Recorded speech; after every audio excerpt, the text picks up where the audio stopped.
Hello' everyone, আমাৰ দৰিকা পেজলৈ আপোনালোকক স্বাগতম জনাইছোঁ। আশা কৰোঁ সকলোৱে ভালে আছে।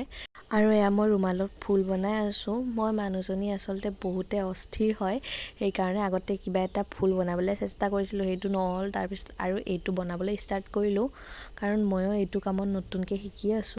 মোৰ মাইণ্ডটো বহুতে ডাইভাৰ্ট হৈ থাকে, সেইকাৰণে মই কেতিয়াবা মনটোক শান্ত কৰাবৰ কাৰণে এইবিলাক কাম কৰিয়ে নিজকে শান্ত কৰাওঁ। মনটোক শান্ত কৰাই ৰখাটো বহুতে দৰকাৰ হয় কিছুমান টাইমত। এনি টাইম বেলেগৰ ওপৰত নিৰ্ভৰ হৈ থাকিব নোৱাৰোঁ যে মোক কেতিয়াবা সান্তনা দিয়া, মোক কেতিয়াবা এনেকুৱা কৰা তেনেকুৱা কৰা। নিজৰ মনটোৰ নিচিনা বেলেগে কেতিয়াও বুজি নাপাব এইবিলাক কথা। আৰু সেইকাৰণে মই নিজকে কিবা নহয় কিবা কৰি কৰ্মব্যস্ততাৰে নিজকে সান্তনা লভিবলৈ চেষ্টা কৰোঁ। আৰু এইখন হ'ল আজি, এইখন ৰেডি হৈ গ'ল। আৰু কেইখনমান আগতেও বনাইছোঁ, আৰু গোটেইকেইখন আপোনালোকক দেখাই দিছোঁ। কোনখন ভাল লাগিছে কমেণ্ট ছেকশ্যনত জনাব। আজিলৈ ইমানেই, লগ পাম নতুন এটা ভিডিঅ'ৰ সৈতে।